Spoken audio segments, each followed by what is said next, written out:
Como algumas pessoas conseguem persuadir e influenciar os outros com tanta facilidade? Será que existe algum segredo? No vídeo de hoje você vai aprender esses segredos que estão por trás dessa habilidade, com o clássico da psicologia As Armas da Persuasão, de Robert Cialdini. Esse livro traz estratégias de psicologia, marketing, desenvolvimento pessoal e profissional e negócios. Técnicas sutis e quase automáticas podem moldar nossas decisões. Você vai ver insights valiosos em cada capítulo e vai aprender a aplicar esses princípios para ter as habilidades de persuasão e influência. Fique até o final do vídeo para entender como essas armas de persuasão funcionam e como você pode usá-las de forma realmente eficaz. O meu nome é Bruno e você está no canal Absolutamente.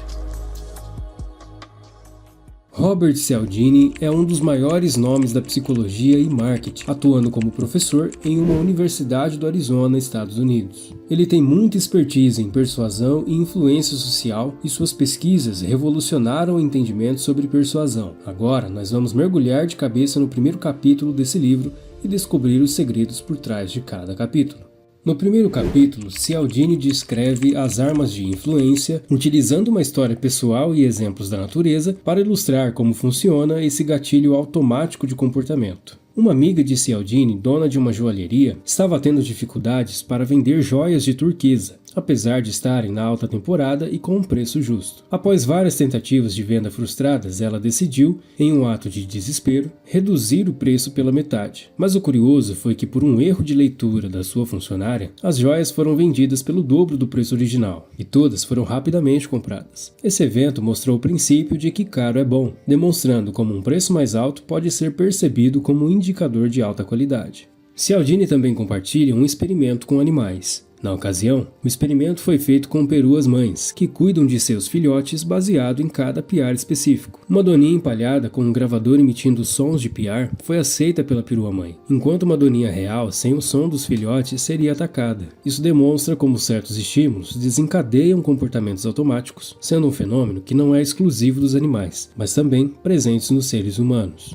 Ellen Langer, uma psicóloga social, realizou o experimento que mostrou que as pessoas tendem a obedecer automaticamente a pedidos que têm uma justificativa, mesmo que seja irrelevante. Ela pediu para usar uma copiadora e, quando justificou que era porque estava com pressa, 94% das pessoas deixaram que ela passasse na frente. Quando o pedido foi feito sem uma justificativa, apenas 60% concordaram. Mesmo sendo uma justificativa absurda, como "preciso usar a copiadora porque preciso tirar umas cópias", 93% das pessoas ainda permitiram a passagem. Isso mostra como a palavra "porquê" funciona como um gatilho automático para o consentimento. Os rituais de acasalamento humano mostram práticas comuns em diversas culturas. As mulheres tendem a deixar em destaque seus atrativos físicos, enquanto homens enfatizam a sua riqueza material. Esse livro traz vários depoimentos de leitores no decorrer dos capítulos. E o primeiro depoimento do livro é de um doutorando em administração. Ele disse que um joalheiro percebeu a influência da regra "caro é bom" quando vendeu um colar para um amigo. De início, o preço reduzido desmotivou o comprador, mas quando o mesmo colar foi oferecido pelo preço original com um desconto em seguida, o comprador ficou satisfeito. Esse exemplo mostra como a percepção de valor pode ser influenciada pelo preço. As pessoas frequentemente usam atalhos mentais para tomar decisões rápidas em um mundo complexo, confiando em regras como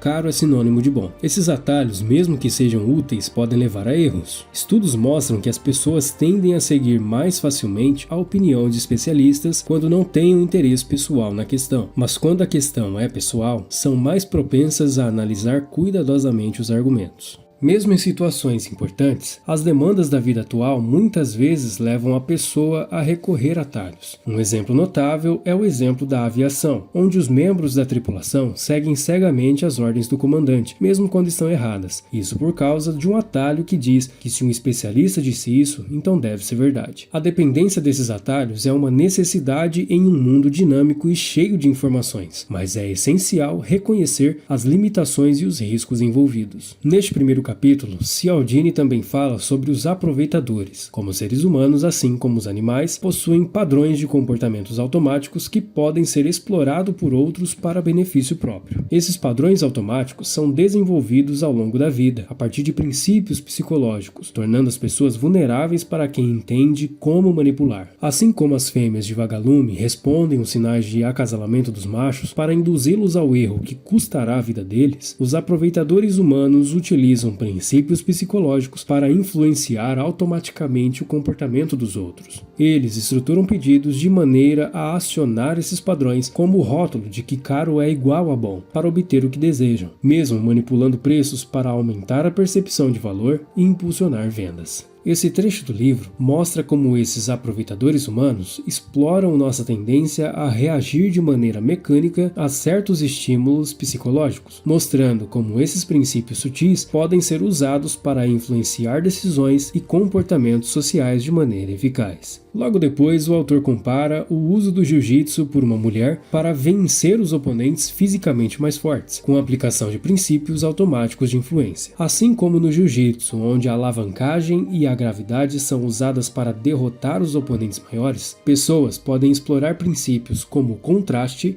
para influenciar outros com pouca resistência aparente. O contraste perceptivo distorce a percepção humana, fazendo com que um segundo item pareça mais diferente do primeiro quando apresentados em sequência. Esse princípio é muito utilizado por vendedores para fazer produtos caros parecerem menos caros após a exposição inicial a produtos ainda mais caros. O uso inteligente desses princípios permite que influenciadores manipulem situações sem despertar suspeitas, obtendo vantagens. Um segundo depoimento de um leitor descreve um incidente no aeroporto O'Hare, onde um funcionário tenta convencer os passageiros a aceitar um voo posterior ao voo marcado, devido ao overbooking. Inicialmente ele faz uma piada, sugerindo um voucher de $10.000, o que deixa os passageiros animados. Mas depois, ao revelar que o voucher na verdade era de apenas $200, nenhum passageiro aceitou inicialmente. O funcionário teve que aumentar a oferta para $300 e depois para $500 para conseguir adesões. Usando o princípio do contraste de forma mais eficaz, o funcionário poderia ter começado sugerindo um valor muito baixo, como $5, para depois revelar a oferta real de $200, o que ia tornar o valor mais atraente em comparação. Isso poderia ter aumentado a adesão dos passageiros sem custar tanto à companhia aérea. Comportamentos automáticos podem ser desencadeados por gatilhos específicos, tanto nos animais quanto nos humanos. Entender esses mecanismos permite aplicá-los de forma ética e eficaz em nossas interações diárias. Ao usar essas técnicas, é fundamental manter a integridade e respeitar os limites. O segundo capítulo fala sobre o poder da reciprocidade, uma influência social muito forte. Começando com um experimento onde um professor enviou cartões de Natal para pessoas desconhecidas e recebeu muitas respostas positivas sem questionamento, demonstrando como as pessoas tendem a retribuir favores. A regra da reciprocidade dita que é um dever devolver o que recebemos, seja um favor, um presente ou um convite. Essa norma cultural é tão difundida que está presente em todas as sociedades, promovendo trocas beneficiais que fortalecem conexões sociais e econômicas. Exemplos históricos, como o auxílio mútuo entre México e Etiópia após desastres naturais, ilustram como a reciprocidade transcende barreiras culturais e temporais. A reciprocidade garante que as interações humanas sejam marcadas pela obrigação mútua de retribuir, influenciando decisões e relacionamentos de maneira profundamente arraigada na sociedade.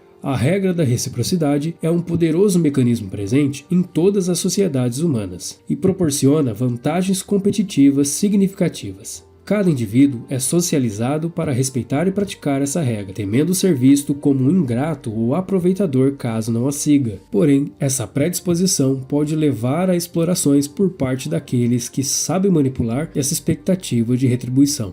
Um experimento conduzido por Dennis Regan exemplifica como a reciprocidade funciona na prática. Participantes que receberam um favor não solicitado de um suposto colega chamado Joe compraram bem mais bilhetes de rifa dele quando foi solicitado. Em contraste, aqueles que não receberam nenhum favor compraram menos bilhetes. Este experimento demonstra que o sentimento de dever após receber um favor pode aumentar bastante a disposição para retribuir, mesmo em situações onde não há obrigação explícita. Além disso, o experimento de Regan revelou que a simpatia e a afinidade por Joe aumentou a probabilidade de os funcionários comprarem mais bilhetes de rifa dele. Isso sugere que a reciprocidade não apenas induz a retribuição, mas também é influenciada por sentimentos de simpatia e relacionamento pessoal. Assim, a regra da reciprocidade não apenas molda comportamentos individuais, mas também é uma ferramenta poderosa para influenciar decisões e obter consentimento, muitas vezes superando outras influências que poderiam levar à recusa de um pedido. O próximo depoimento de leitor discute o poder da reciprocidade com o exemplo de várias situações. Começa com um relato de uma secretária de uma certa empresa em Rochester, Nova York. O carro dela derrapou no gelo após ela sair da vaga de um estacionamento e foi ajudado por um funcionário dessa mesma empresa da qual ela era secretária. Isso aconteceu antes dele ser acusado de uma violação grave na política da empresa, e mesmo sem ela apreciar moralmente o homem, ela intercedeu por ele com o presidente da empresa, influenciada pelo favor recebido. Robert Cialdini fala que experimentos como os de Reagan mostram que pequenos favores criam uma obrigação de retribuição independente de simpatia pessoal. Um exemplo que ilustra isso é a estratégia da Sociedade Hare Krishna nos anos 70, que distribuía flores antes de solicitar doações, contornando a antipatia pública. A regra da reciprocidade também se manifesta na política, onde contribuições financeiras e favores influenciam as decisões que são tomadas no legislativo e no judiciário. O texto também fala que até cientistas e políticos que se consideram imunes são influenciados por esse princípio social fundamental. O uso da reciprocidade também é eficaz no comércio e em situações interpessoais. Um exemplo clássico é o uso de amostra grátis como técnica de marketing. Ao oferecer pequenas quantidades de produtos a potenciais clientes, os fabricantes não apenas mostram as qualidades, mas também acionam o sentimento de gratidão. Isso pode levar os clientes a se sentirem quase obrigados a comprar algo, mesmo que não tenham gostado completamente do produto. Um caso notável é o da empresa Amway, que distribui kits de produtos gratuitamente aos clientes por um período determinado. Após experimentar os produtos, muitos clientes sentem a obrigação de comprar. Esse método não só aumenta as vendas, mas também cria uma ligação que influencia as decisões de compra. Além do comércio, o texto também fala de situações inusitadas, como durante guerras e até em assalto, onde ofertas de comida ou gestos inesperados podem alterar o curso dos eventos. A reciprocidade demonstra seu poder não apenas como uma estratégia comercial, mas também como um princípio fundamental nas interações humanas. O depoimento de um estudante é um exemplo da reciprocidade em situações do dia a dia. Durante um feriado de ação de graças, o estudante teve o pneu furado e foi auxiliado por uma enfermeira, que parou para oferecer a carona, apesar da sua casa estar longe do caminho dela. A recusa dela em aceitar pagamento pela ajuda criou um sentimento de obrigação no estudante e na família dele, gerando ansiedade sobre como retribuir aquele favor. E mesmo sem poder retribuir diretamente, eles se sentiram obrigados a encontrar uma forma de gratidão, incluindo a enfermeira em suas orações de ação de graças. Isso mostra como a reciprocidade não afeta só o indivíduo, mas também as suas comunidades e redes sociais. O autor também fala como os presentes não solicitados podem gerar um sentimento de obrigação, um fenômeno reconhecido por diversas instituições, como organização de caridade que enviam brindes ao solicitar doações. Esses gestos são estrategicamente apresentados como presentes para evitar que o dinheiro enviado seja visto como um pagamento, mas sim como uma oferta de retribuição.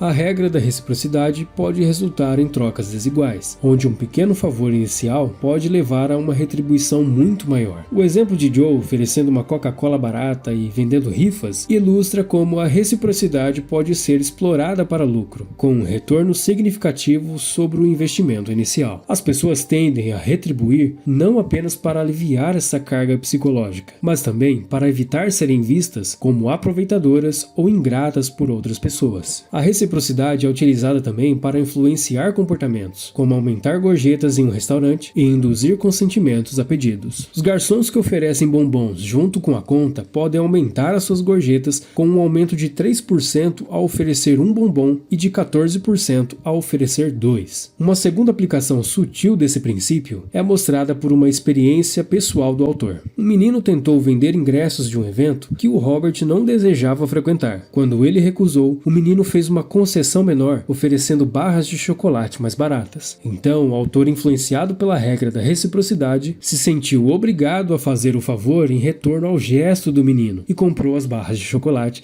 embora não tivesse interesse nelas. Você percebe como a reciprocidade é poderosa? Um outro exemplo é dado no texto do 2º capítulo em forma de depoimento. Uma funcionária pública diz como pequenas gentilezas do chefe, como presentes de Natal e lembranças de aniversário, criaram um sentimento de obrigação que a mantém no emprego, apesar das limitações salariais e de promoção. Ela considera procurar um outro emprego apenas após a aposentadoria do chefe, se sentindo obrigada a permanecer devido às concessões recebidas. Cialdini reflete sobre como gestos aparentemente pequenos podem gerar uma forte lealdade e retenção de funcionários. Cialdini reflete como os gestos aparentemente pequenos podem gerar forte lealdade e retenção de funcionários. Essa dinâmica revela como as pessoas podem se sentir induzidas a retribuir favores, mesmo que isso não seja do seu interesse imediato. Claramente, influenciadas pela pressão social e pelo desejo de manter relações harmoniosas e colaborativas. Esse capítulo ainda explora a técnica de persuasão conhecida como rejeição seguida de recuo, ou porta na cara. Essa estratégia envolve fazer um pedido inicial maior que provavelmente será rejeitado, seguido por um pedido menor, que é o objetivo real do solicitante. Ao estruturar os pedidos dessa forma, o solicitante pode aumentar as suas chances de obter uma concessão, já que o segundo pedido será recebido como uma reciprocidade à recusa do primeiro.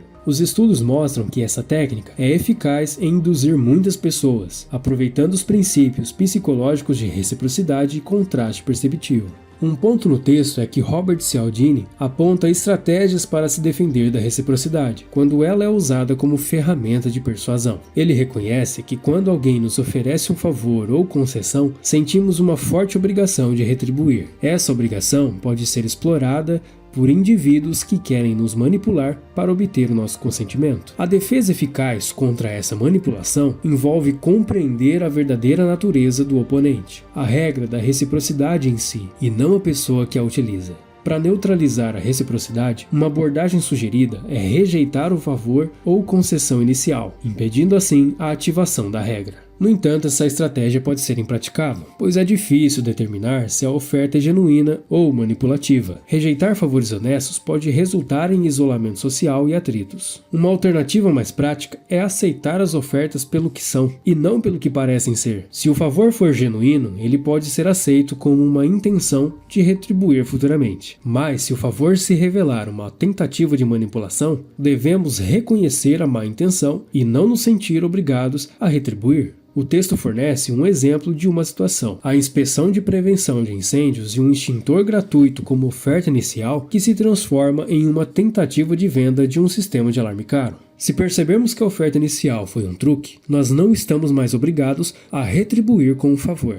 A defesa contra a manipulação pela reciprocidade é basicamente diferenciar as intenções por trás das ofertas e agir de acordo com a natureza real do favor. A defesa contra a manipulação pela reciprocidade é basicamente diferenciar as intenções por trás das ofertas e agir de acordo com a natureza real do favor, evitando cair em armadilhas. Um novo depoimento do leitor apresenta a experiência de um ex-vendedor de equipamentos eletrônicos, que usava a técnica da rejeição seguida de recuo para vender garantias estendidas. Essa técnica consiste em fazer um pedido maior que provavelmente será rejeitado, seguido de um pedido menor que parece mais aceitável em comparação. No caso dele, oferecia inicialmente uma garantia de 3 anos, que era rejeitada, e então ele recuava para uma garantia de 1 ano, mais barata e mais facilmente aceita pelos clientes. Essa abordagem aumentava suas vendas de garantia estendida cerca de 70%, enquanto seus colegas alcançavam cerca de 40%. Essa técnica também envolve o princípio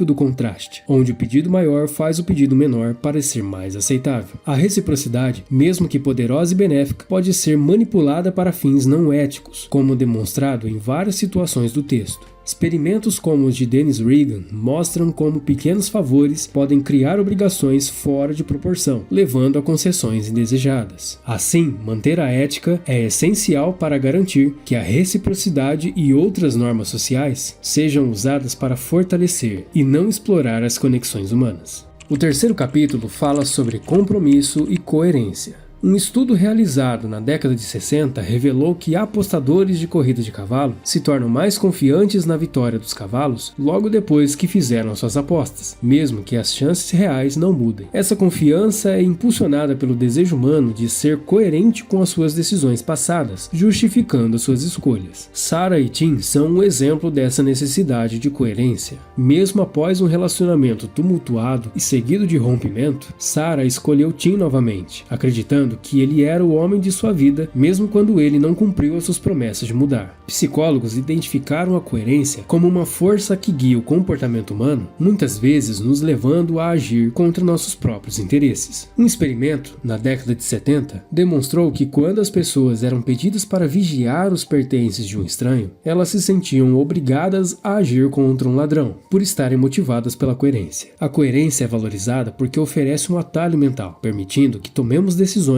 sem avaliar sempre as informações. Isso nos ajuda a lidar com a complexidade da vida moderna de maneira eficiente, evitando desgaste mental. Além de facilitar a vida, a coerência também nos protege das consequências desagradáveis do pensamento crítico. Preferimos a coerência porque ela nos poupa do desconforto de confrontar verdades indesejáveis. Durante uma palestra sobre meditação transcendental, um professor desmontou a lógica dos palestrantes, mas o público ainda se inscreveu no curso. Isso aconteceu porque, ao ouvir os argumentos racionais que poderiam fazê-los desistir, eles decidiram agir imediatamente para evitar mudar de ideia futuramente. O poder da coerência em direcionar a ação humana é mobilizado através do compromisso. Quando uma pessoa assume um compromisso, ela tende a agir de maneira coerente com essa decisão. Até mesmo decisões preliminares podem influenciar escolhas futuras. Os profissionais da persuasão usam estratégias de compromisso para influenciar comportamentos. Um gerente de vendas de carros aconselhava os vendedores a conseguir a assinatura do cliente, garantindo esse compromisso num papel. Um psicólogo em Bloomington perguntou aos moradores quanto eles achavam que estariam dispostos a doar, e quando ele pediu de verdade as doações, alguns dias depois, a quantidade de pessoas que aceitou aumentou em 700%. Solicitantes de doações frequentemente perguntam sobre o bem-estar das pessoas antes de fazer o pedido. Essa abordagem foi testada e foi comprovado que quando se faz a pergunta de como a pessoa está se sentindo hoje, o índice de concordância em receber um vendedor em casa simplesmente dobrou, se comparado à abordagem padrão. A eficácia de um compromisso depende de vários fatores. Um exemplo histórico é a abordagem dos chineses aos prisioneiros americanos durante a guerra na Coreia. Diferente dos norte-coreanos, que usavam punições duras, os chineses aplicavam uma política clemente, um ataque psicológico coordenado que levou os prisioneiros a colaborarem muitas vezes contra os seus próprios companheiros. Essa técnica foi tão eficiente que os planos de fuga eram rapidamente descobertos e frustrados. No depoimento de um instrutor de vendas no Texas, nós aprendemos sobre a poderosa lição do compromisso. Enfrentando o desafio de fechar vendas por telefone, ele introduziu uma simples pergunta ao final das chamadas de vendas, que transformou os resultados. Ao pedir para os clientes que justifiquem suas razões para escolher o seu seguro, os vendedores aumentaram as vendas em até 19%. Isso tem como base a teoria de compromisso progressivo, onde pequenos acordos iniciam uma sequência de consentimentos maiores. Experimentos mostraram que compromissos simples, como assinar petições ou exibir pequenos cartazes, podem levar a concessões posteriormente. Essa estratégia não apenas influencia comportamentos futuros, mas também molda a autoimagem das pessoas, tornando elas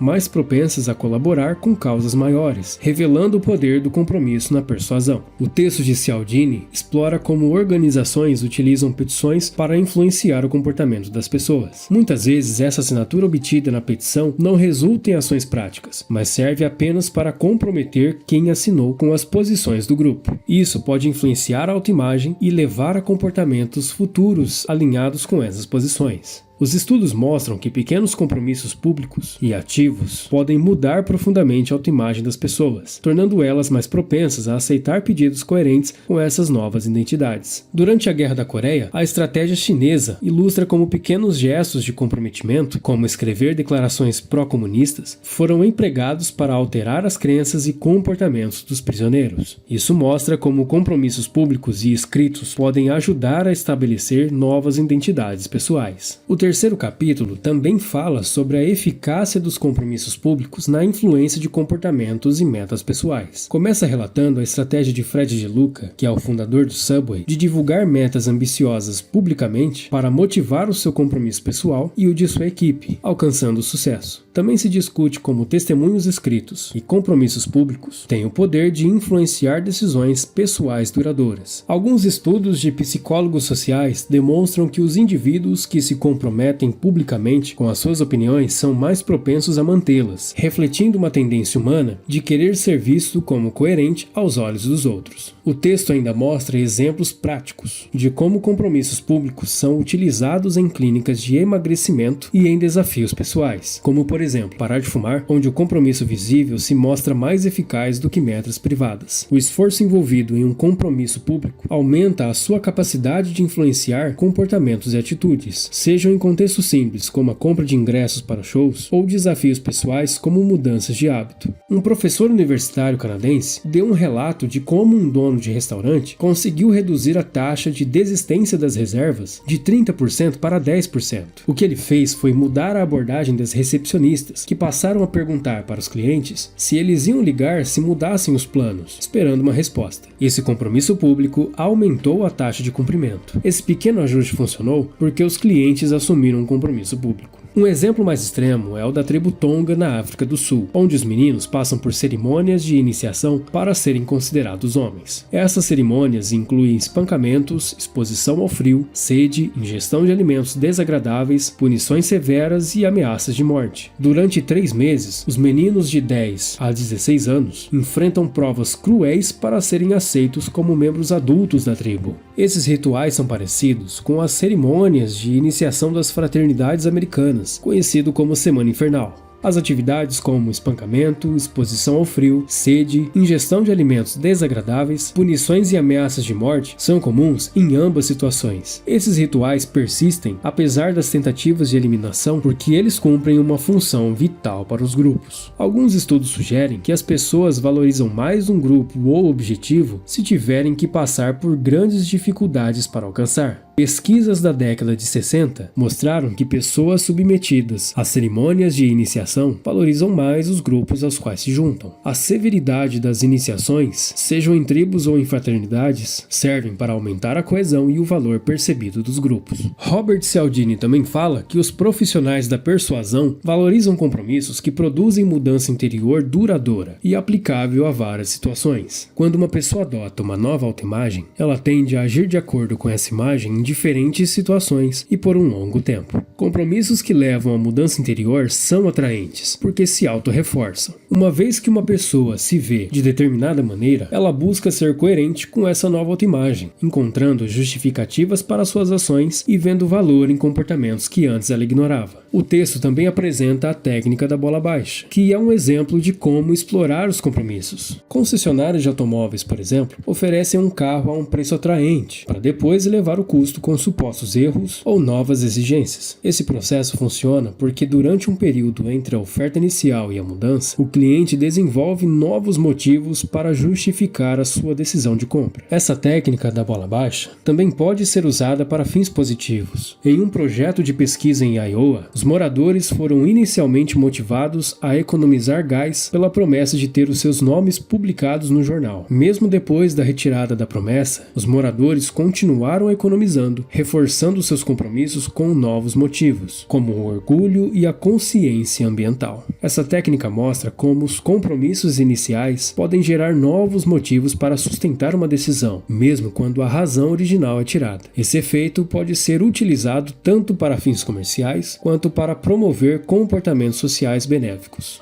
Robert Cialdini apresenta uma defesa contra a manipulação de coerência. Vamos entender que a coerência é geralmente positiva e necessária, mas pode se tornar uma armadilha quando é tola e rígida. Devemos estar atentos sobre estarmos vulneráveis à manipulação. Eliminar a coerência completamente seria desastroso, já que ela permite um comportamento econômico e apropriado na maioria das vezes. Precisamos aprender a reconhecer quando a coerência nos leva a uma escolha ruim. Existem alguns sinais distintos que podem nos alertar que são registrados em partes diferentes do corpo. Sinais no estômago. Um sinal perceptível ocorre na boca do estômago quando percebemos que estamos concordando com algo contra nossa vontade. Cialdini relata uma experiência pessoal onde ele foi manipulado por uma jovem bonita para comprar um pacote de entretenimento que ele não queria por querer parecer coerente com as suas respostas anteriores. A necessidade de manter coerência o prendeu em uma cilada. Hoje, ele aprendeu a dar atenção ao seu estômago e a lidar com pessoas que tentam aplicar o princípio da coerência contra ele, confrontando elas diretamente sobre a manipulação.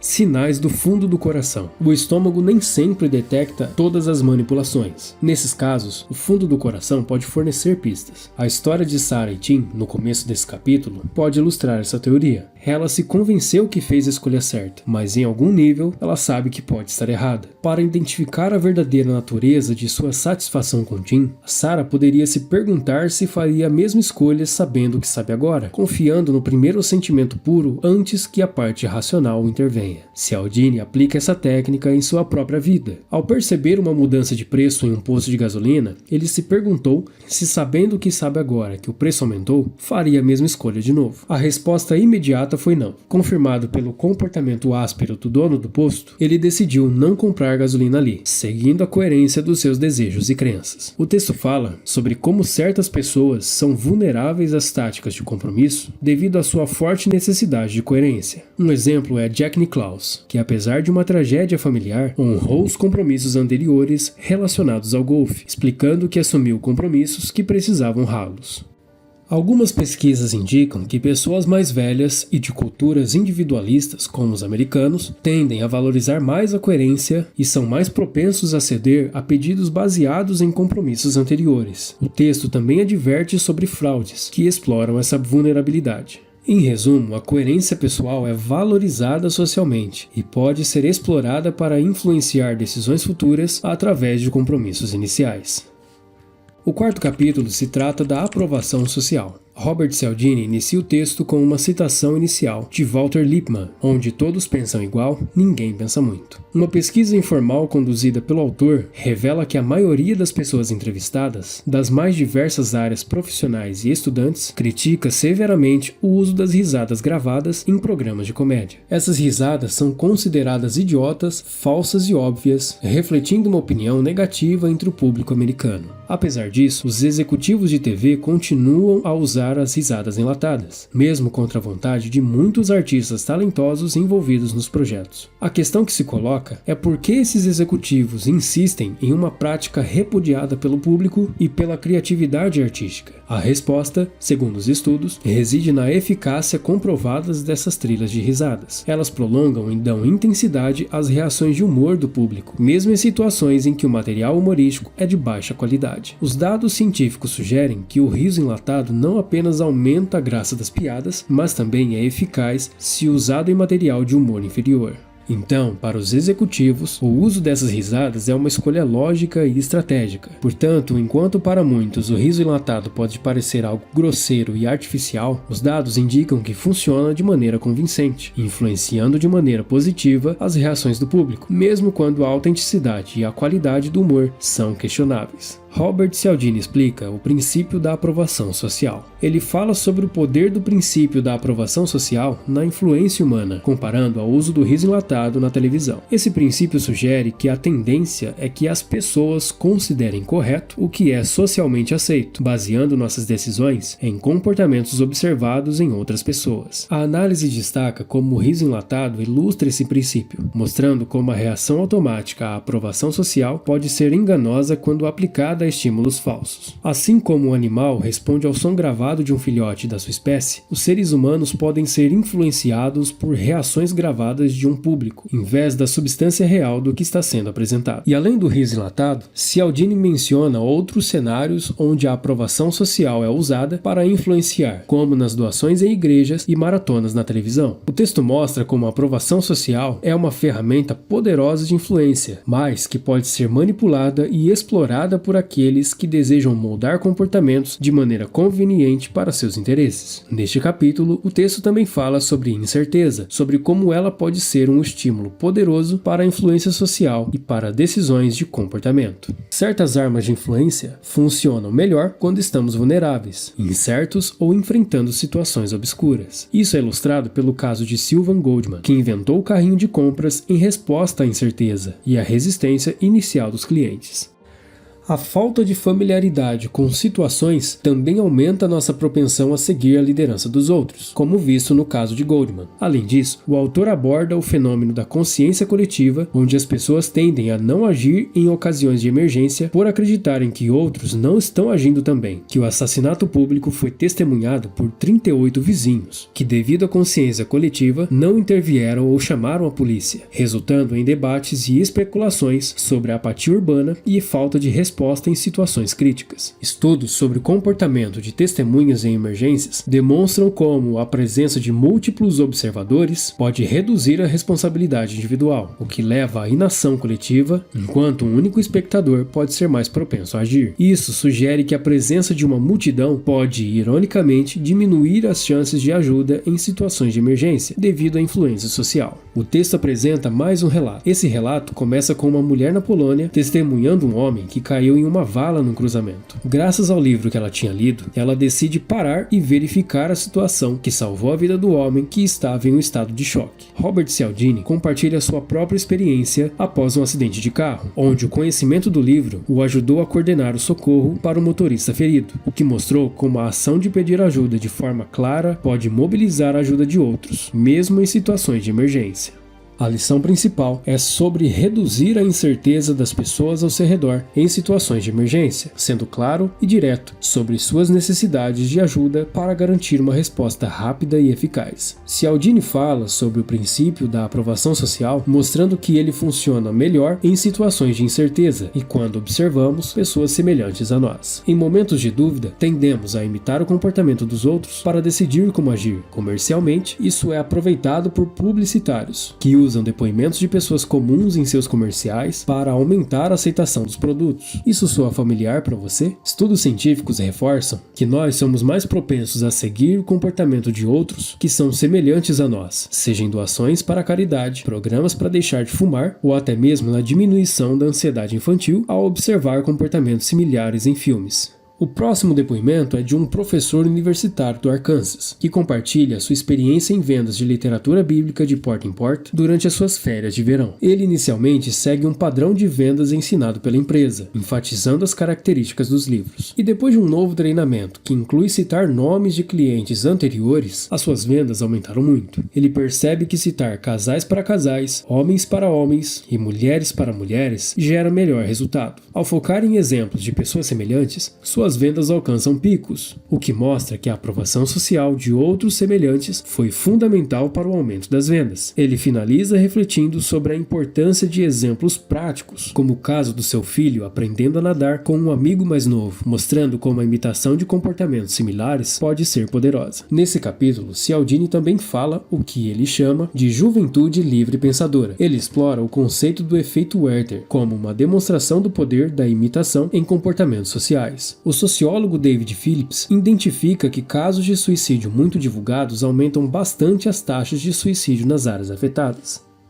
Essa imitação, influência do princípio da aprovação social, revela que as pessoas perturbadas costumam seguir comportamentos iguais quando são expostos a casos públicos de suicídio. Além disso, o sociólogo estende as suas descobertas para ligar esse efeito em outros tipos de comportamento violento, como o homicídio, por exemplo, sugerindo que eventos noticiados podem desencadear uma onda de imitações semelhantes. Este estudo não só explica os padrões observados em dados estatísticos, mas também sugere que a imitação pode resultar em formas extremas de comportamento, como acidentes de trânsito intencionais ou incidentes de violência em massa. O sociólogo fala que o fenômeno de imitação influenciada pela mídia pode explicar como comportamentos de alto risco se espalham. Robert Cialdini analisa eventos de violência em escolas e outros eventos iguais nos Estados Unidos, buscando entender as suas principais causas. Em maio de 99, um jovem de 15 anos realizou um tiroteio na escola, inspirado por incidentes anteriores divulgados. A mídia e os comentaristas frequentemente atribuem esses surtos de violência a tensões intoleráveis, mas para Cialdini, essas explicações simplistas não são suficientes. Ao invés disso, ele propõe um conceito de princípio da aprovação social, onde indivíduos inseguros imitam comportamentos de outros semelhantes em situações de crise. E esse princípio pode explicar tanto suicídios em massa, como o caso trágico de Jonestown, na Guiana, onde 910 pessoas morreram seguindo uma ordem de Jim Jones. Em Jonestown, o isolamento social e a influência de um líder carismático levaram à aceitação coletiva do suicídio como uma solução aceitável. No início desse capítulo, Cialdini reforça desde práticas leves, como risadas em programas de TV, até esses casos extremos como assassinato e suicídio, e todos explicados pelo princípio da aprovação social. Esse princípio indica como tendemos a seguir comportamentos validados socialmente, facilitando decisões sem análise detalhada dos prós e contras. Embora útil, esse piloto automático pode falhar quando recebe informações incorretas. A solução proposta por Cialdini é desenvolver sensibilidade para identificar quando as informações estão distorcidas e assumir o controle das decisões quando necessário. Cialdini compara essas distorções às claques dos teatros do século XIX, onde o público era manipulado por aplausos pagos, mostrando a importância de detectar e reagir contra provas sociais falsas. Um cara chamado Dave Barry observa a tendência crescente de depoimentos espontâneos claramente forjados em comerciais, onde consumidores comuns fazem perguntas às celebridades sobre produtos. Ele ironiza a seriedade desses consumidores, dizendo que eles parecem mais preocupados em perguntar sobre um analgésico a uma atriz do que em questões mais relevantes. Barry usa o termo consumidores de Marte para descrever essas pessoas que agem de maneira estranha e não natural, comparando seu comportamento ao de seres de outro planeta. Ele critica a manipulação da aprovação social, alertando para o perigo de tomar decisões baseadas em uma falsa sensação de consenso, como ocorre no fenômeno da consciência coletiva. Em mais um depoimento de leitor, neste capítulo, o executivo de marketing sul-americano reflete sobre a influência da aprovação social. Ele fala sobre práticas como contratar pessoas do Equador para induzir choro em funerais, mostrando como a aprovação social pode ser manipulada historicamente. Cialdini discute também o uso moderno de vozes geradas por computador para influenciar opiniões, citando estudos que mostram como diferentes vozes sintéticas podem alterar a percepção das avaliações de produtos. Outro depoimento, dessa vez de um ex-funcionário de um hipódromo, revela como alguns apostadores manipulam a aprovação social para lucrar. Eles escolhem um cavalo com poucas chances de ganhar e fazem uma aposta inicial considerável, transformando ele artificialmente em favorito. Isso atrai mais apostas de pessoas inseguras, que imitam os primeiros apostadores, gerando um efeito de bola de neve, no qual o cavalo que não tem chance real de vitória se torna o favorito do público. O manipulador, então, aposta no verdadeiro favorito, que agora tem um rateio melhor devido à popularidade do falso favorito. Cialdini destaca como a aprovação social pode levar a decisões erradas quando as pessoas buscam orientação externa por falta de conhecimento próprio. O quinto capítulo é sobre afeição. Robert Cialdini dá início com uma citação de Clarence Darrow. A tarefa principal de um advogado de acusação é fazer com que o corpo de jurados goste de seu cliente. Cialdini fala como a afiliação e a amizade são usadas como poderosas ferramentas de persuasão. Um exemplo é a estratégia de reuniões da empresa Tupperware. Nessas reuniões, as participantes são influenciadas pelo princípio da reciprocidade, quando recebem prêmios pelo compromisso ao compartilharem benefícios dos produtos, e pela aprovação social ao verem outras comprando. O sucesso das vendas se baseia na conexão emocional entre a organizadora do evento e as convidadas, que se sentem obrigadas a comprar para apoiar a amiga. Esse método também é visto em outras áreas, como a arrecadação de caridade e vendas porta a porta, onde a pressão para dizer sim é aumentada pela relação pessoal. O texto também mostra como profissionais da persuasão utilizam a regra da afeição para ganhar consentimento.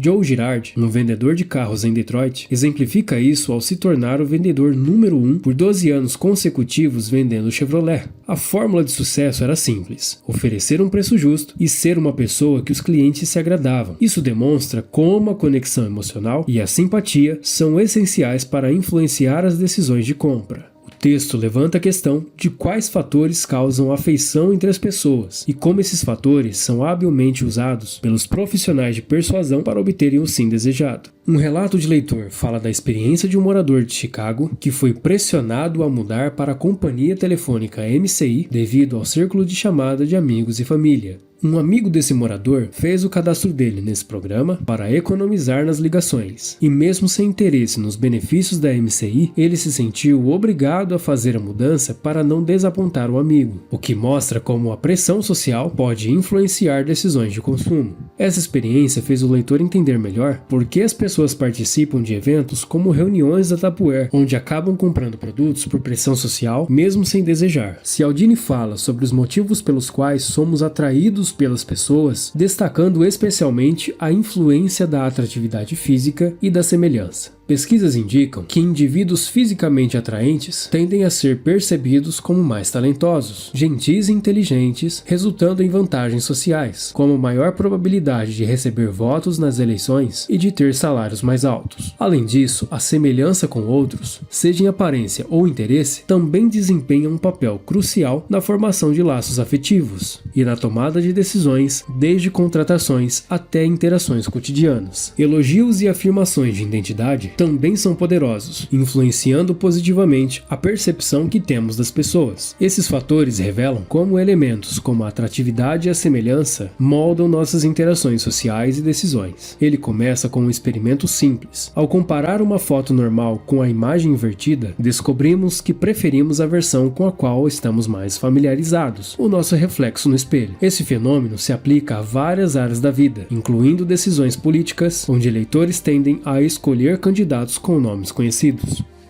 A familiaridade, mesmo inconsciente, pode determinar as nossas preferências. Em experimentos, pessoas expostas a rostos ou anúncios repetidos tendem a gostar mais deles, mesmo sem lembrar de tê-los visto. Esse efeito pode ser observado até mesmo na publicidade online, onde a frequência de exposição aumenta a preferência por produtos anunciados. Entretanto, quando aplicado a contextos sociais, como a integração racial nas escolas, o aumento de familiaridade não necessariamente leva a maior afeição. Estudos mostram que a integração escolar, ao invés de diminuir, pode aumentar o preconceito racial. Isso ocorre porque o ambiente competitivo e a falta de interação social impedem a formação de laços afetivos entre grupos de diferentes etnias. Cialdini cita um experimento clássico em uma colônia de férias, onde meninos separados em grupos rivais criaram rivalidade rapidamente. Tentativas de contato amigável falharam, mas a colaboração em tarefas comuns, como desatolar uma caminhonete, reduziu a rivalidade. Esses esforços conjuntos transformaram adversários em aliados e amigos, o que mostra a importância de objetivos semelhantes para superar conflitos intergrupais. Esse capítulo também fala sobre o impacto psicológico das conexões que fazemos entre pessoas, eventos e produtos. Um meteorologista de TV, confuso com as críticas que ele recebia por previsão de mau tempo, consulta um psicólogo em busca de respostas. O psicólogo explica que as críticas não são necessariamente direcionadas à pessoa dele, mas sim a conexão negativa que as pessoas têm com notícias desagradáveis. E ele usa um exemplo histórico dos mensageiros da antiga Pérsia, que o destino deles dependia do tipo de notícias que eles traziam. Se fossem vitórias, resultavam em recompensas, mas se fossem derrotas, podiam levar à punição. Isso ilustra como a associação de uma pessoa com más notícias pode gerar aversão, mesmo que ela não seja culpada pelo evento. O texto também mostra como a associação positiva pode ser usada em persuasão, como colocar modelos atraentes nos anúncios de carros, para conectar características desejáveis aos produtos. Estudos mostram que essa associação pode influenciar julgamentos de qualidade e até decisões de compra, mesmo que os consumidores neguem o efeito. Cialdini descreve os desafios enfrentados pelos meteorologistas da televisão nos Estados Unidos, mesmo que ganhem bem para prever o tempo, enfrentam situações inusitadas e até perigosas quando suas previsões falham ou não correspondem às expectativas do público. Relatos incluem desde ameaças de morte por previsões erradas até confrontos físicos, como serem atingidos por bolas de neve ou galochas. Apesar de muitos acertarem entre 80% e 90% das previsões de um dia, eles dependem de informações de computadores e de meteorologistas anônimos. A pressão e as críticas do público são constantes, mesmo diante das dificuldades naturais em prever eventos meteorológicos de longo prazo. A defesa contra a influência da afeição em situações de persuasão sugere uma abordagem estratégica. Ao invés de tentar combater a tática específica da afeição, tem que estar alerta ao momento em que a afeição fora de proporção surge. Reconhecer esse sentimento excessivo permite uma resposta consciente. Por exemplo, separar emocionalmente o vendedor da avaliação do produto oferecido.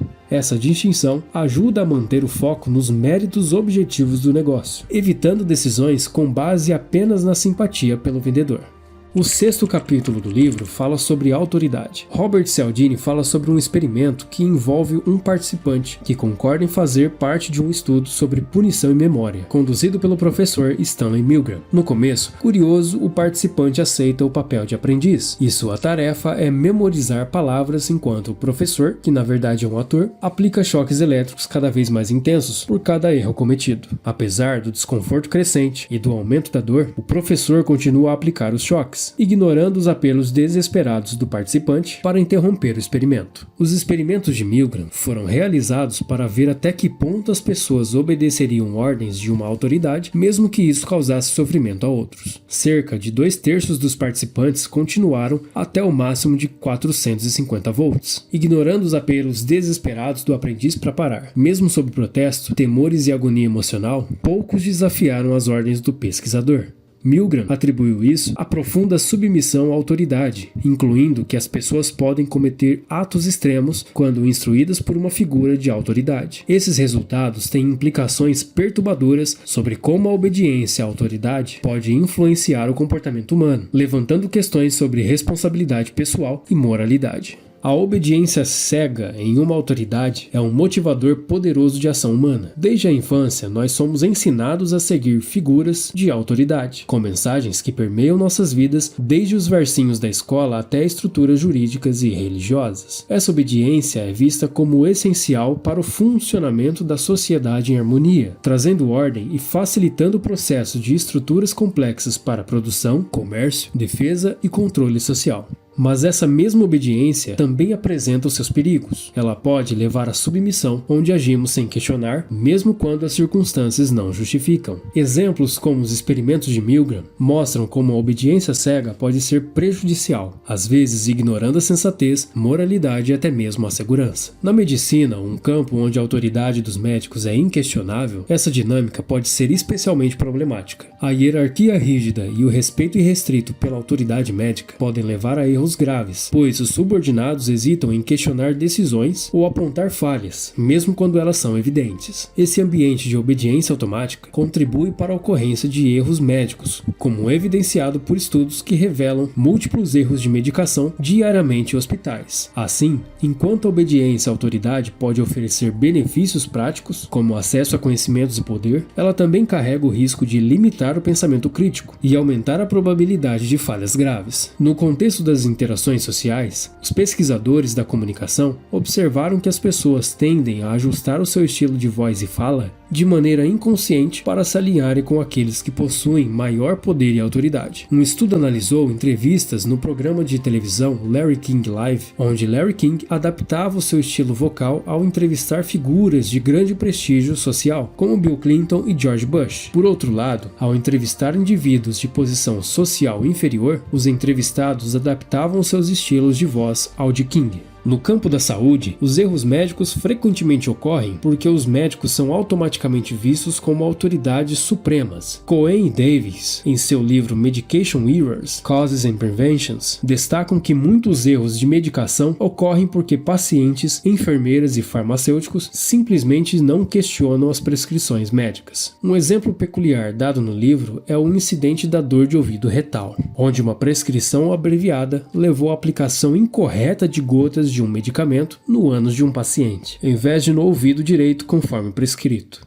O depoimento de um professor universitário no Texas reflete sobre mudanças culturais em sua cidade natal, onde lojas italianas foram substituídas por supermercados. Durante uma visita, ele notou que os tomates em cubos da marca Furmano estavam quase esgotados, mas encontrou uma versão da mesma marca chamada Furman. A simples adição da letra O no nome do produto pode ter sido uma estratégia para conferir um ar mais italiano ao produto, aproveitando a autoridade percebida associada à cultura italiana local. Esse relato ilustra como pequenas mudanças de nome podem influenciar a percepção do consumidor e aumentar a confiança na marca. Além disso, destaca como a autoridade e a influência são muitas vezes utilizadas de maneira persuasiva, como no caso de comerciais de TV, onde os atores são contratados para representar médicos, influenciando decisões de compra, mesmo sem terem credenciais médicas reais. O depoimento de um médico da Flórida fala sobre como é o impacto dos uniformes e roupas na percepção de autoridade. De início ele estava relutante em usar o jaleco, mas o médico percebeu que o traje mostrava poder e facilitava a sua integração em novos ambientes hospitalares. A hierarquia dos jalecos, com estudantes usando os mais curtos e os médicos efetivos mais longos, influencia drasticamente as interações, com enfermeiros mais propensos a questionar médicos menos graduados. Estudos demonstram que os uniformes e trajes formais, como ternos por exemplo, podem induzir ao respeito e obediência automáticos, destacando o papel desses símbolos visuais na dinâmica de autoridade nas organizações e na sociedade em geral. Cialdini apresenta defesa contra a influência da autoridade. Para se proteger da influência da autoridade, o primeiro passo é entender o impacto que os símbolos de autoridade podem ter sobre nós. A consciência do poder da autoridade e a capacidade de reconhecer a falsificação desses símbolos ajudam a adotar uma abordagem mais cuidadosa em situações de influência. Mesmo que muitas vezes autoridades como médicos, juízes e especialistas ofereçam conselhos valiosos, é importante saber quando seguir ou não as instruções. Para decidir, faça duas perguntas. A autoridade é realmente um especialista? Verifique as credenciais da autoridade e a sua relevância para o tema. Por exemplo, o ator Robert Young, que promovia café como um doutor em comercial, não era um especialista em medicina, apenas tinha um título fictício associado ao seu papel na TV.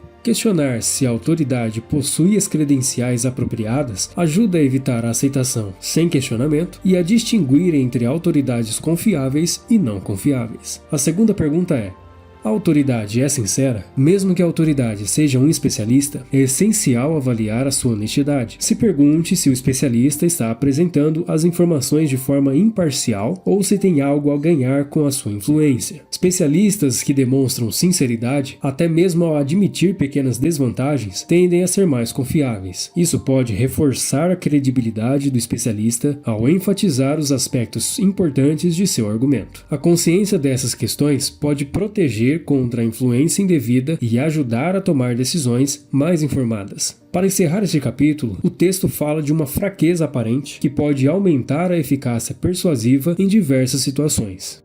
Por exemplo, pesquisas mostram que cartas de recomendação que incluem um comentário negativo sobre o candidato, mesmo que em meio a observações positivas, tendem a resultar em avaliações mais favoráveis. Exemplo em um restaurante. Vincent, um dos melhores garçons, usava uma técnica específica para aumentar as gorjetas. Ele adotava um estilo adaptável, ajustando seu comportamento conforme o perfil dos clientes. Para grupos grandes, Vincent utilizava uma técnica sutil. Ao recomendar pratos mais baratos do que o pedido inicial, ele parecia agir contra os seus próprios interesses. Essa abordagem não apenas estabelecia sua autoridade sobre o menu, mas também criava uma imagem de honestidade, o que aumentava a gratidão dos clientes e, consequentemente, as gorjetas. Aplicação de princípios da influência. Reciprocidade. Ao dar conselhos que beneficiavam os clientes, mesmo que isso significasse uma menor gorjeta para si, Vincent acionava a regra da reciprocidade. Os clientes se sentiam inclinados a retribuir o favor.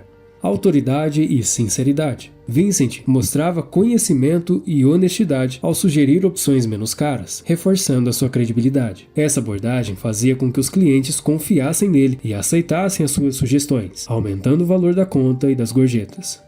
Um ex-aluno de curso de negócios destacou a sua falha em um currículo, detalhando o que aprendeu com o fracasso. Isso levou a oportunidades de carreira prestigiadas, demonstrando que admitir e aprender com as falhas pode ser mais vantajoso do que ocultá-las. Empresas que assumem responsabilidade por erros também tendem a ver uma valorização maior de suas ações, em comparação com aquelas que não o fazem.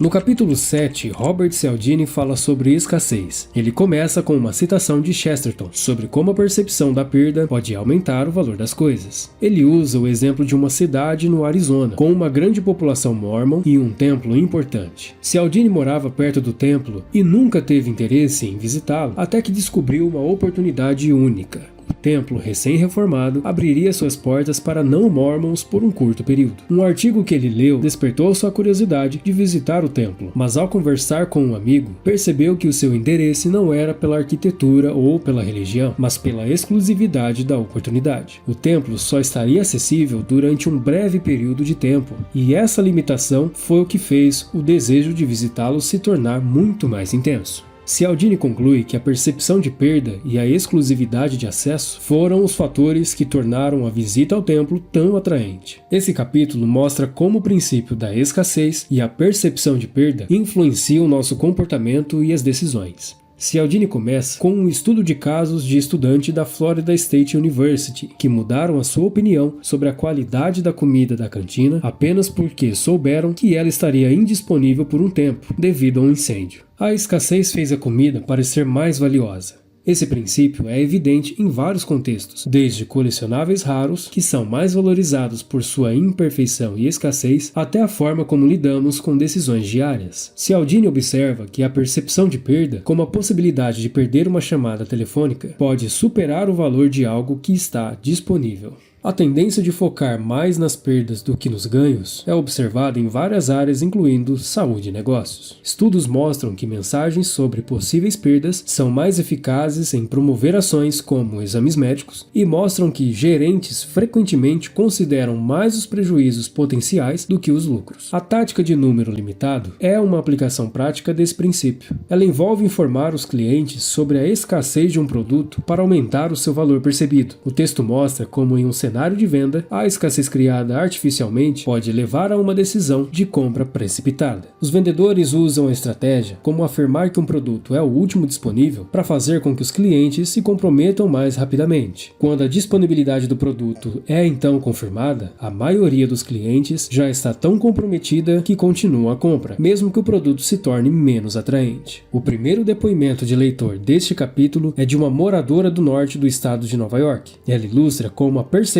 de perda pode intensificar o valor de algo. Ela relata um episódio em que ela tentou comprar um vestido de Natal que não podia ser reservado, acabou desvalorizando ainda mais quando descobriu que a sua mãe o comprou para ela, apesar de parecer perdido. Cialdini fala sobre o impacto do sentimento da perda, sugerindo que a nossa sensibilidade à perda tem raízes evolutivas. Historicamente, uma diminuição dos recursos poderia ser fatal, tornando a percepção de perda uma adaptação benéfica. Além disso, o texto mostra duas táticas de persuasão relacionadas à escassez e ao tempo. A primeira é o número limitado, onde a percepção de escassez é usada para aumentar o desejo por um produto. A segunda é o prazo, que impõe um limite de tempo para criar um senso de urgência. Os vendedores frequentemente utilizam os prazos artificiais para acelerar a decisão dos clientes, como oferecer uma oferta válida somente para aquele momento, ou até mesmo criar a impressão de que aquele produto estará indisponível em breve. O texto fala como a manipulação da escassez é uma técnica comum e eficaz, utilizada por profissionais da persuasão para influenciar comportamentos. O princípio da escassez se baseia em duas fontes principais de poder: familiaridade com a escassez. A ideia de que itens escassos são geralmente mais valorizados é uma fraqueza inteligente. A dificuldade de obter algo pode indicar a sua alta qualidade, ajudando na tomada de decisões rápidas e geralmente corretas sobre o seu valor.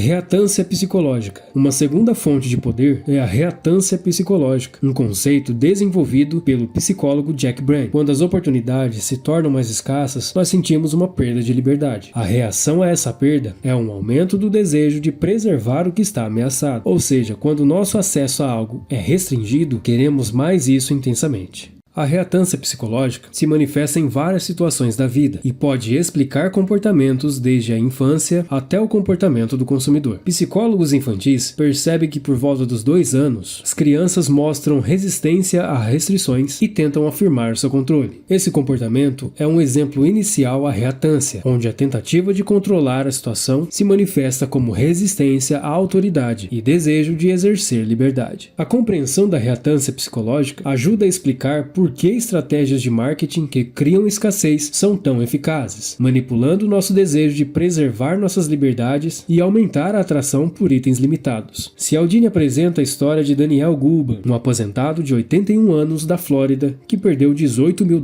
em um golpe financeiro. Ele se lembra apenas da voz suave do vendedor e do sonho de enriquecer com investimentos em petróleo e prata. O golpe, conhecido como Operação Sala das Caldeiras, envolve operações de telemarketing que pressionam os clientes com táticas de venda agressivas usando endereços e nomes para parecer legítimo. Essas empresas enganam os clientes, levando eles a investir as suas economias em esquemas de fraude. Este senhor foi convencido a transferir grandes quantias de dinheiro para investimentos falsos, mas nunca obteve o retorno prometido. Ele sofreu uma grande perda e continua traumatizado pela experiência. A reatância psicológica é um conceito central para entender esse tipo de golpe. Esse fenômeno também se manifesta em outros contextos, como mostrado em um estudo com crianças pequenas e adolescentes. Crianças de 2 anos mostram uma forte reação quando suas opções são restritas e adolescentes frequentemente resistem às regras impostas pelos pais, e há uma tendência que também pode ocorrer em adultos. O próximo depoimento de leitor é de uma mulher em Blacksburg, na Virgínia, que relata uma experiência pessoal em que sua atração por um homem aumentou justamente após a oposição de sua família. A relação, que inicialmente parecia desinteressante, se tornou mais intensa devido à reação da família, demonstrando o efeito da reatância psicológica. O princípio da reatância psicológica, em evidência no exemplo citado, reflete como a restrição de liberdade pode intensificar o desejo por algo ou situação. Este princípio é observado em diversos contextos. A censura, seja de informações políticas, sexuais ou outros conteúdos, também intensifica o desejo por essas informações. Estudos demonstram que a restrição de acesso a informações aumenta o interesse e a aceitação delas, como visto quando a proibição de um discurso na Universidade da Carolina do Norte aumentou a simpatia dos alunos pela ideia censurada. Pesquisas indicam que a censura pode resultar em um aumento no valor das informações restritas. Um estudo mostrou que ao limitar o acesso a materiais de leitura, os alunos mostraram mais desejo e valor dos mesmos. Em contextos jurídicos, a instrução de não considerar certas evidências pode ironicamente aumentar a atenção dos jurados para essas evidências. O princípio da escassez também se aplica à comunicação e ao marketing. Um estudo demonstrou que as informações sobre escassez, especialmente quando exclusivas, aumentam significativamente as vendas. Clientes informados sobre a escassez iminente de carne compraram muito mais, especialmente quando também souberam que a informação sobre a escassez era exclusiva. A reatância psicológica e o princípio da escassez têm efeitos grandes e relevantes, influenciando desde relacionamentos até a forma como respondemos a restrições e censura. A percepção de que algo é limitado ou proibido pode intensificar o seu valor e aumentar nosso desejo por ele. O princípio da escassez é uma arma de influência poderosa, é mais eficaz sob certas condições. Um estudo ilustra isso. Ao avaliar biscoitos de chocolate, os participantes consideraram o biscoito mais valioso quando havia apenas 2 disponíveis, em comparação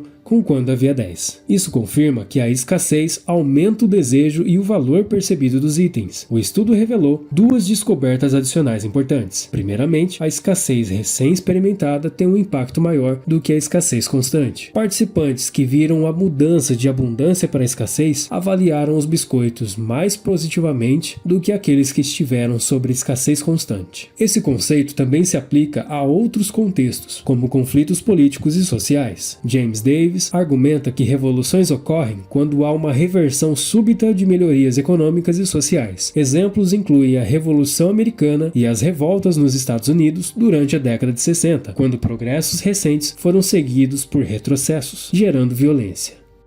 Na ex-União Soviética, Mikhail Gorbachev introduziu liberdades através das políticas de glasnost e perestroika. Mas quando essas liberdades foram ameaçadas por um golpe, a reação popular foi imediata e intensa. A resistência dos soviéticos ao golpe demonstra que liberdades conquistadas recentemente são altamente valorizadas e não são facilmente abandonadas. Esse princípio também se aplica à dinâmica familiar. Pais que concedem privilégio de maneira inconstante podem enfrentar resistência quando tentam reverter esses privilégios. A escassez recém-experimentada, seja de biscoitos ou de liberdade, aumenta o valor percebido e pode levar a uma resposta mais forte do que a escassez constante. O próximo depoimento de um leitor é de um gerente de investimentos de Nova York, que relata um exemplo do princípio da escassez, através de uma matéria do The Wall Street Journal sobre uma experiência da P&G no norte do estado de Nova York. A P&G eliminou os cupons de desconto dos seus produtos, substituindo eles por preços baixos diários. Essa mudança gerou uma revolta significativa entre os consumidores, resultando em boicotes, protestos e queixas, apesar de apenas 2% dos cupons antigos serem utilizados. Durante a experiência, os consumidores pagavam o mesmo pelos produtos, mas com menos inconvenientes. A revolta dos consumidores ocorreu porque os cupons eram vistos como um direito incancelável, mesmo que poucos o utilizassem. A tentativa de retirar provocou uma reação forte. A P&G, ao longo de décadas, associou seus produtos aos cupons, criando uma expectativa cultural entre os consumidores. Robert Cialdini comenta que os executivos da P&G, sem querer, contribuíram para a reação negativa dos consumidores. Os cupons de desconto fazem parte da cultura americana há mais de um século, e a associação de longa data dos cupons com os produtos da P&G fez com que os consumidores o considerassem um direito consagrado. A reação dos consumidores exemplifica como as pessoas lutam para preservar os seus direitos estabelecidos. Voltando aos biscoitos, o estudo revela como a escassez e a competição influem no nosso valor e desejo por produtos. No experimento, os participantes receberam inicialmente um pote com 10 biscoitos, que foi trocado por um pote com apenas 2. A escassez foi criada de duas maneiras, por demanda social e por um erro. Os biscoitos que se tornaram escassos por demanda social foram mais valorizados do que os que se tornaram escassos por engano, mostrando o efeito da competição na valorização dos itens. A competição por recursos limitados intensifica o desejo. Anúncios e promoções frequentemente exploram essa tendência, mostrando produtos como altamente desejáveis devido à demanda popular e à competição por eles. A sensação de competir por um item escasso pode ser extremamente motivadora, tanto no contexto de compras quanto em relacionamentos pessoais. Cialdini dá exemplos de aplicação da competição. O primeiro exemplo se trata de vendedores e estratégias de venda. Vendedores usam táticas como criar a impressão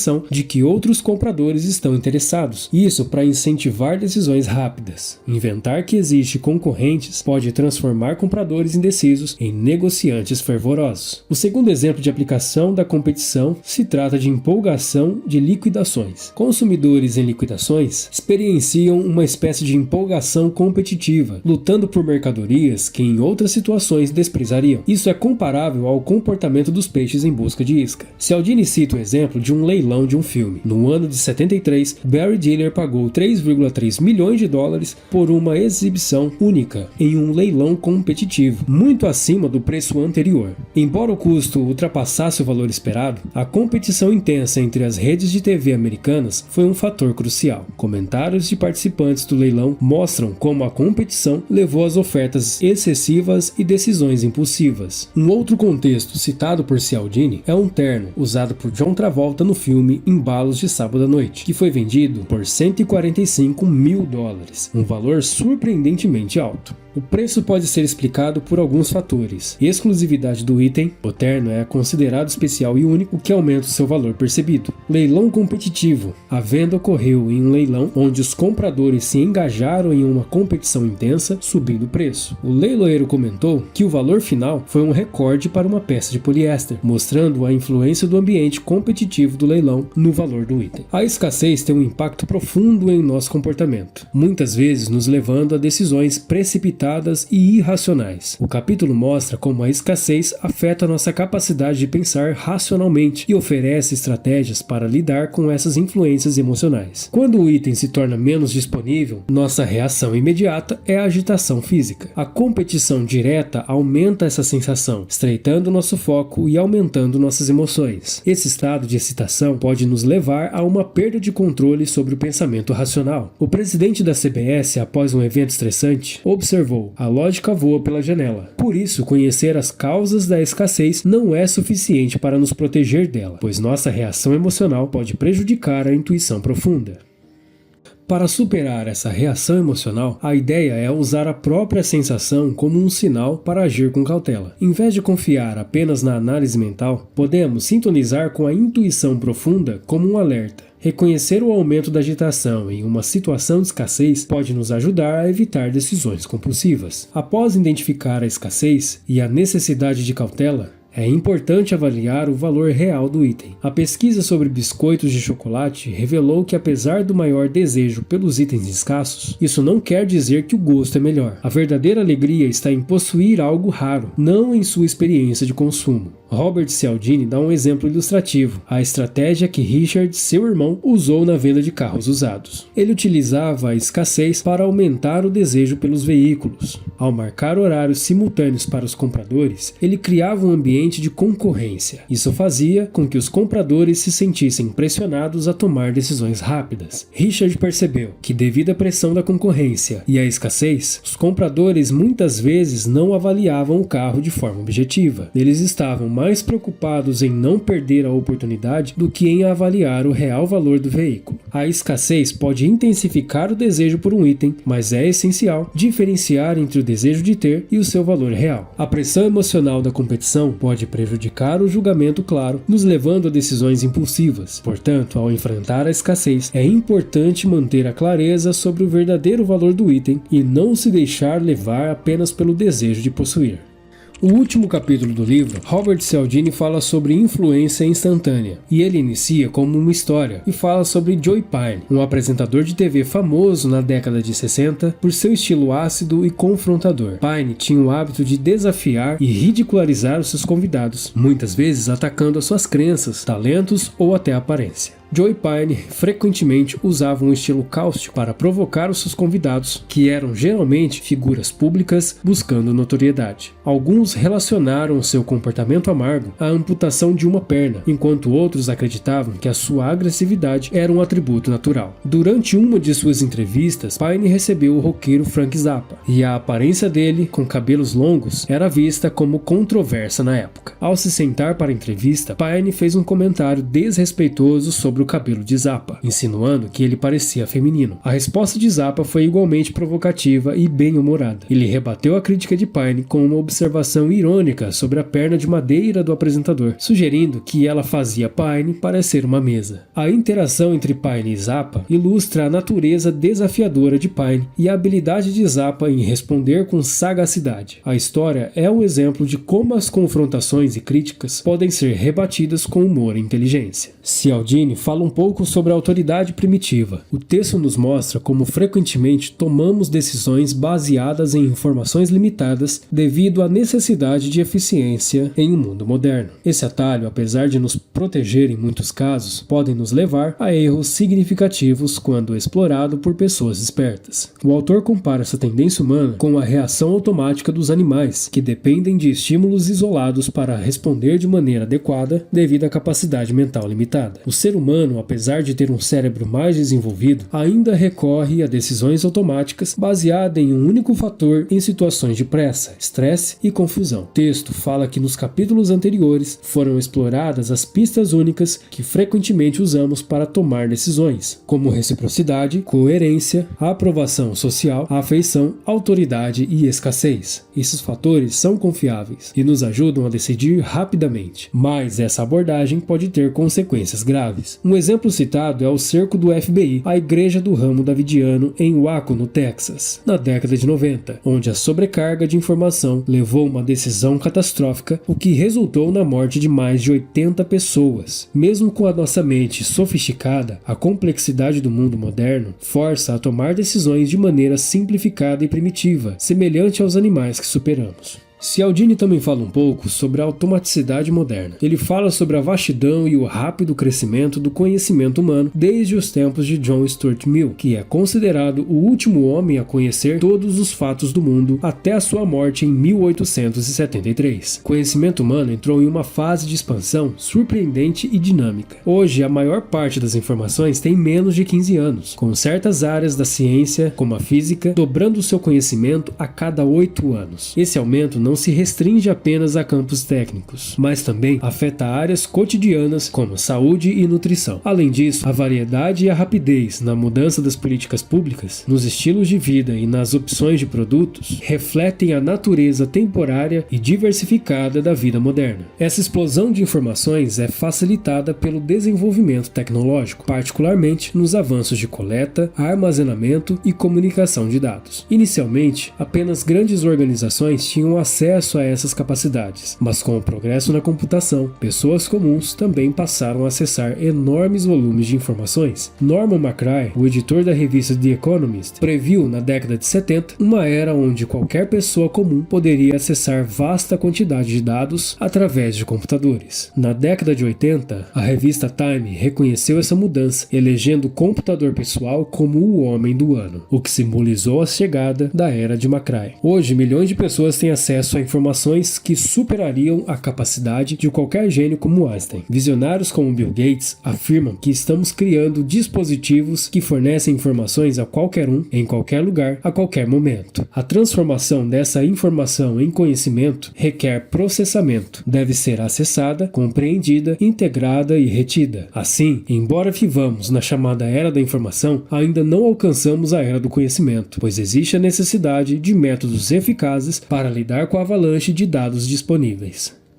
Cialdini também fala sobre o impacto da revolução tecnológica rápida na nossa capacidade de processar informações e tomar decisões eficazes. Com a complexidade do mundo moderno, nossa capacidade natural de analisar está se tornando inadequada para lidar com a abundância de mudanças e escolhas. A revolução tecnológica levou a um aumento na dependência de atalhos mentais para tomar decisões rápidas. Mesmo que esses atalhos possam ser úteis e funcionais se baseados em informações confiáveis, eles também podem levar a erros quando informações são manipuladas. É importante reconhecer e lidar com estratégias manipulativas, usadas por profissionais da persuasão que distorcem informações para explorar os nossos atalhos mentais. Em vez de evitar esses desafios, Cialdini recomenda ser ativo na defesa, especialmente contra aqueles que falsificam sinais para enganar os consumidores. Um exemplo é o princípio da aprovação social, onde tomamos decisões com base na popularidade percebida. Quando um publicitário oferece informações reais, como a popularidade de uma pasta de dentes, por exemplo, isso é útil e pode economizar energia mental. No entanto, quando um publicitário usa sinais falsos, como atores fingindo ser consumidores comuns em comerciais para convencer quem assiste, ele está explorando nossos atalhos mentais de maneira desonesta. Cialdini sugere que nós devemos boicotar e criticar práticas enganosas, como comerciais falsos ou truques de marketing. A verdadeira traição não está em busca do lucro, pois isso não é errado, mas em obter lucro às custas da confiabilidade dos atalhos mentais que nós usamos para tomar decisões. Para enfrentar a sobrecarga de informações e decisões hoje em dia, é essencial que nossos atalhos mentais sejam confiáveis e que defendamos ativamente contra aqueles que ameaçam a sua eficácia. E com isso, concluímos nossa exploração detalhada dos princípios fundamentais da persuasão apresentados no livro de Robert Cialdini. Nós vimos como cada técnica, desde a reciprocidade até a influência instantânea, pode ser usada para moldar decisões e comportamentos. Vamos discutir a importância dessas práticas com alguns insights valiosos que ajudarão você a utilizar o conhecimento adquirido de maneira ética e construtiva. Neste livro, Cialdini explora os mecanismos e técnicas que podem ser usados para influenciar as pessoas de maneira eficaz. Cada um dos 8 capítulos do livro, reciprocidade, compromisso e coerência, aprovação social, afeição, autoridade, escassez e influência instantânea, nos mostra diferentes princípios que, se forem aplicados de uma forma ética, podem beneficiar tanto o influenciador quanto quem é influenciado. Mas a utilização desses princípios também levanta questões importantes sobre a ética e integridade. Vamos relembrar os princípios.